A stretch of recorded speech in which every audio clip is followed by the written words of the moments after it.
Namaste. Today's prayer of 2nd January 1914 is more a prayer to, it's an invitation to silence rather than to speech. So that's why that little moment. We have drowned this world in not just the pollution of, all the atmosphere and environment, we have drowned it in words. So I remember one of the exhibition when it was held here in the ashram exhibition hall, and all words of Mother and Sri Aurobindo were there. And Nalnida went through the exhibition, then he wrote a very interesting, there is a small little passage also. He says, words, words, words. So words, and they are of course luminous words of Mother and Sri Aurobindo. But in the process, we lose the silence, the consciousness which is behind it. And here the Mother is inviting us to this silence, which is everywhere. It is there on the battlefield, it is there in the crowd, in the market, it is there in our hearts, in the spaces of the mind, it is there everywhere. The stars are woven in silence. Much easier to feel it when we are contemplating something vast. But it becomes very difficult to feel that silence when we are narrowing down. It's just like, when you compress any object, or let's say liquid or gas into a smaller container, you'll see, as per the simple laws, the molecules and atoms, they come closer and closer. That's because you are compressing them. Whereas when you leave them into the wideness, they disperse. So, same thing happens when our consciousness becomes very narrow, and one of the signs that the consciousness is becoming very into a small little space is the need to speak, and speak a lot, and most of the time meaningless things. So that's the other part of it. So speaking is okay, but when we speak meaninglessly, much of it is just chatter, noise, and the rest is gossip. And whatever else is left is opinions, viewpoints, WhatsApp, Gyan, all this, as if we have a need to just fill this world with voices and noises. But we should take out time and sit and contemplate and enter into this silence. So this is what this prayer is about. And every day, it's not that we have to sit for meditation for 2 hours, 2.5 hours. Every day, 4 or 5 times. That's my own way of looking at it. And at one place, Sri Aurobindo also speaks of it that you need to take out 2-3 times a day, except those who are meant to pursue meditation of a very different kind. But otherwise, 10-15 minutes to just sit and tune into the silence. And it's amazing. One can rejuvenate so much. One can open to inexhaustible stores of light, of wisdom, of truth, of force, of dynamic energy, of ananda, and of course of peace. So this prayer is about an invitation to this silence. And this is January 2nd, 1914. And the Mother, in the very beginning, there is a beautiful qualification, because there are people who believe that silence is the end. So, silence of nirvana. Now, Mother says there is a nirvana everywhere. There is a nirvana behind mind, mental nirvana. There is a nirvana behind life. There is a nirvana behind the very body. And must have noticed, this, when supposing there is a lot of conversation going on, after a while, if you have a lull period, you are actually entering into that silence. But because the energies are exhausted in that debate and discussion, that we are unable to tap into it, and it sinks into inertia. Similarly, this nirvana, this silence behind life, this is much easier to see objectively. Supposing you watch the fishes swim or animal activity, and you don't get too much engaged with it, but just watch it. After some time, you will enter into a space which is beyond the activity, into a silence. The Mother gives this even as a very beautiful method of learning to relax. So she says, have a fish aquarium and just watch the fishes. So after some time, because they are moving more or less a similar pattern, so after some time you pass beyond what the fishes are doing.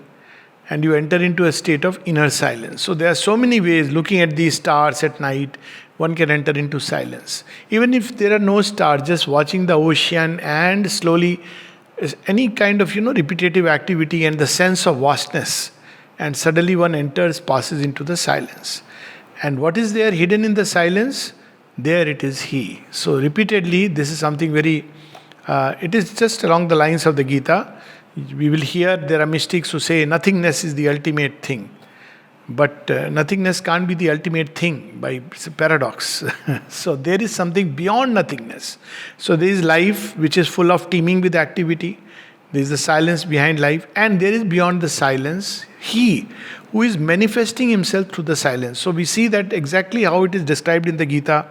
The divine in the mutable becomings, the divine as the immutable silence, imperishable support of all things, and beyond it the Purushottama with his infinite personality and infinite forces pouring into this earth, passing through this zone of silence.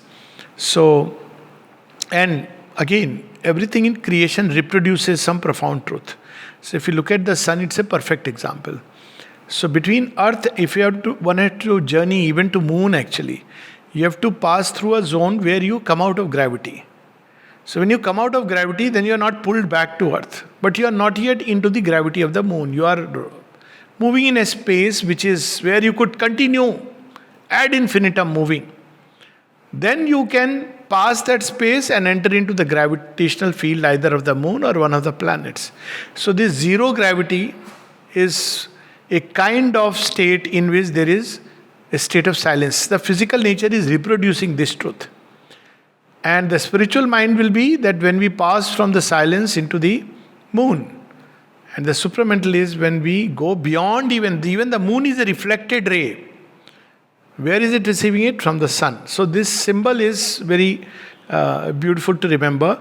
Similarly, after intense physical activity, in the ashram it's a regular thing that after a lot of physical activity, there is concentration. Before and after. So it's a common experience that after that intense physical activity, when you sit and just sit quietly, you can actually experience Sachidanand right in the physical. If you want to really have that experience, this is the way you can experience it. Such a deep quietude settling in. But most of the time, what do? We go for a jog, we go for a run, we come back. And what is our first impulse? Okay, come, let's have some tea or juice, and we begin to, sit, or we just quickly go for a bath. But the right thing is to sit in a poise of silence. Same thing when we receive something after darshan days. People come out and they spill over, and mother would say, keep it and contain it in the silence. After reading something, just to sit in silence. Because why? Because all this has to be assimilated inside. So silence is the zone between this world of activity, hectic activity, and that from where all impulsion is coming. So this is what she is reminding us.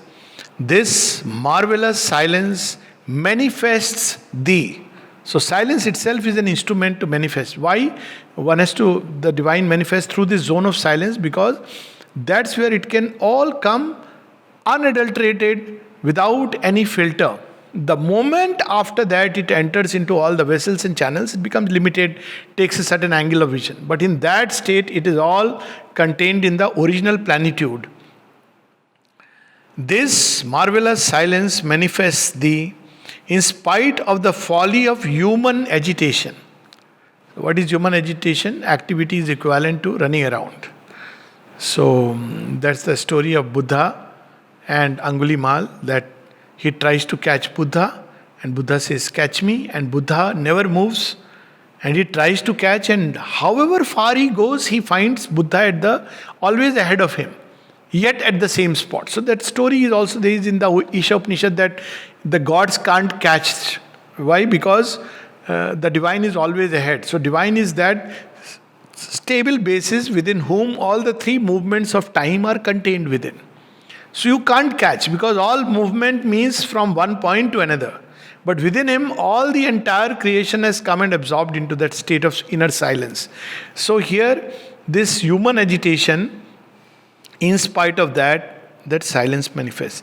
The immutable and constant silence, soul living in everything, that one has only to listen in order to hear it.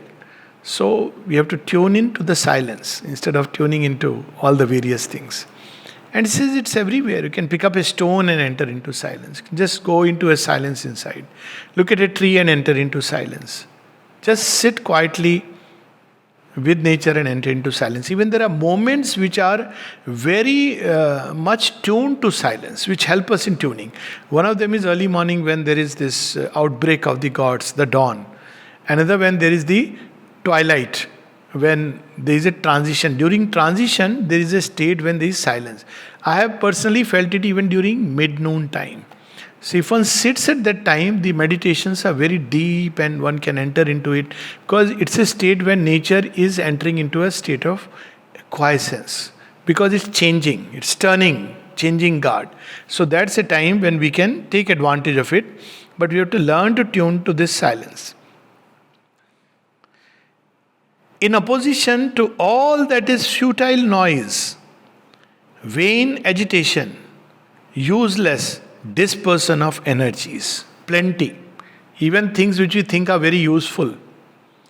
And the mother says, whatever little has been done by people which is useful in the world has been done by those who knew how to stand back from the activity. Then you open a door inside and let that pour. But when we are into it, that's the whole teaching of the Gita, that while you are going through the entire battlefield, there is Krishna, and time to time Arjuna has to just turn his eyes to Krishna and look at him. So we must become conscious of this inner presence, and before that just the silence. Dispersion of energies, much can be spoken about it. The mother says that to speak meaningfully for 1 hour, you must maintain silence for 10 hours. So when I had read it, I said, this is a bad profession that I am in, because not a profession, service of the mother. So what do I do? Then I realized, yes, you can be in a state of inner silence. You need not chatter and, speak too much. And this is not just speaking by the mouth, it includes typing. Because ultimately you are chatting, you are letting yourself thrown into activity which is really not necessary. So this whole thing that whenever there is little time, we should just sit in quietude. And what do we do then? Sometimes one can enter into it just by observing the breath. Sometimes just by taking a trail of thought. Sometimes just by a chanting of a mantra. Even sometimes simply humming. Why? Because you pick up any activity, any sound, anything. Then after some time you'll see that this is enter deep into it, and you have crossed the sound barrier. There are forms of meditation which are like that, and they unfortunately use the word nonsensical syllable you can use. It's not nonsensical.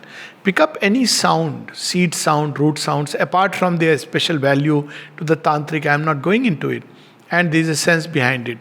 But you pick up that sound, then after some time you pass beyond it and you enter into silence. Even a visual thing. There are two ways of looking at something. One is that we are intensely occupied by looking at the form. Outwardly, kaisa dikhta hai? How is it outside? But the other is just let your gaze go around. There is a very beautiful description in Savitri when Savitri comes after meeting Satyavan. So both Ashupati and Narada are sitting there, and both are sages and seers. So they cast their gaze around her. And then they discover. Now what we do is we forget to do that. We look into the person. Look at the person. But if you don't do that, if you just allow your gaze to just be around, then after some time you'll pass behind. Same thing in when a person is speaking something.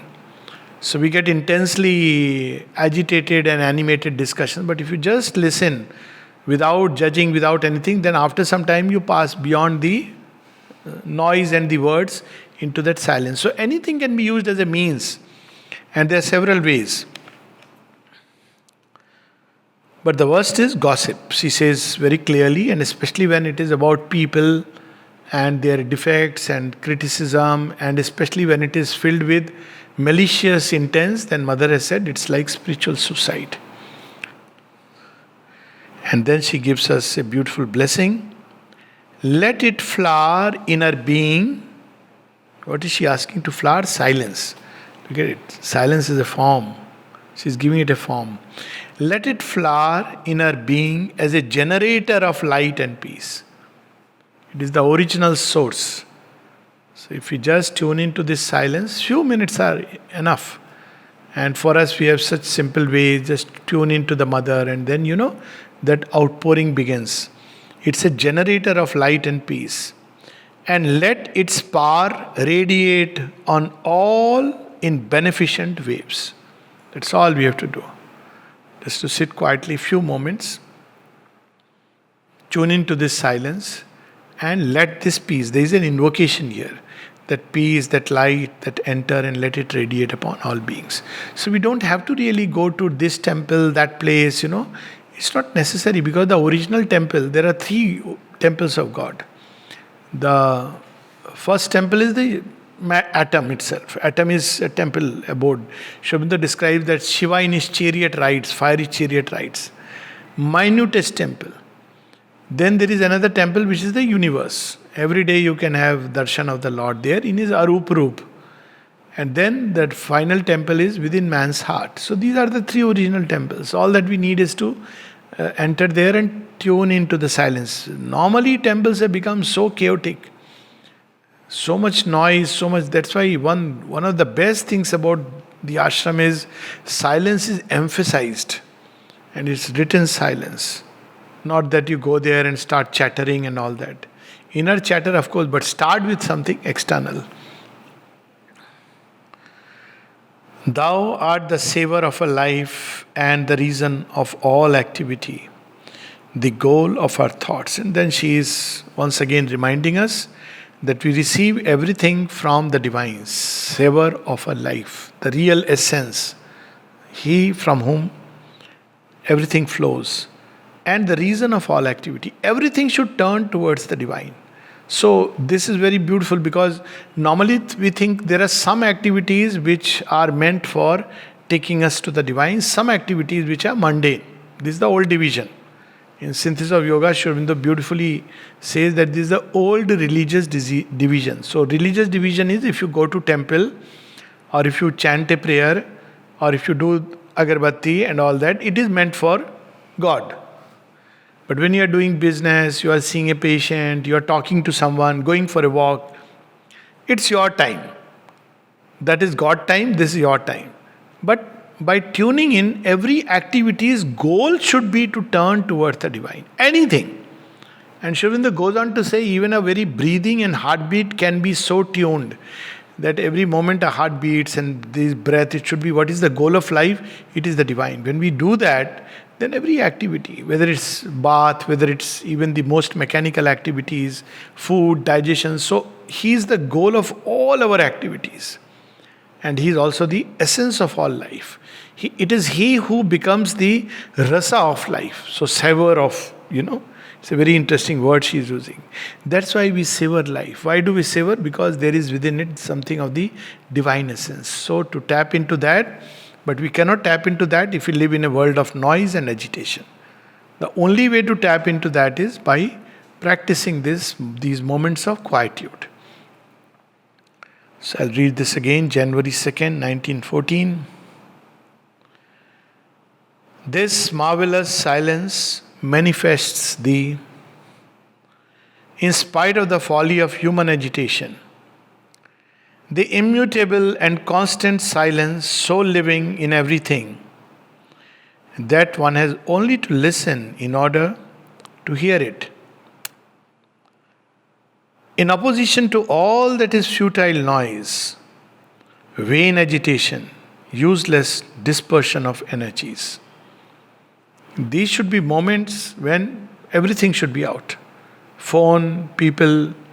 In the beginning we have to do like that. That's how in Savitri there comes this marvellous line which describes meditation in 3 words, 3 basic lines. In moments when the inner lamps are lit. Inner lamp is the lamp of aspiration. And life's cherished guests are left outside. Look at it. It's not outside the door, but you sit with that. This is my time with the divine. Nobody comes, it's me and the divine, nothing else. And then only divine, because there is no more me after that. Our spirit sits alone and speaks to the gulfs. And one should spend. This is the best way. In fact, people who do it are ready for the divine. There is a very interesting description in the Gita, and Sri Aurobindo and the mother both confirm this, that if the tendency in those who are ready for the divine is to look for periods of silence, natural tendency.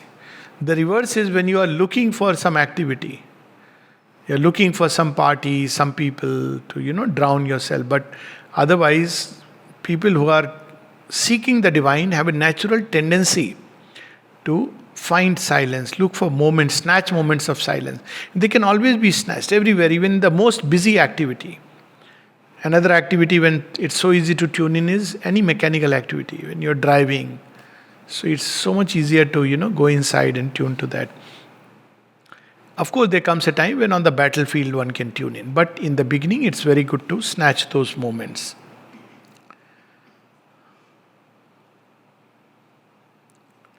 In spite of the folly of human agitation, the immutable and constant silence so living in everything that one has only to listen in order to hear it. In opposition to all that is futile noise, vain agitation, useless dispersion of energies. Let it flower in our being as a generator of light and peace, and let its power radiate on all in beneficent waves. Thou art the savour of all life and the reason of all activity, the goal of our thoughts. Once again, it's worth reflecting on this last line. Savour of all life, the essence, the rasa, the reason of all activities. Because of you, everything moves. The goal of our thoughts. Thou art the one towards which all our thoughts, our motives, the impulsions must be directed. So we'll stop here. This wonderful prayer. Namaste.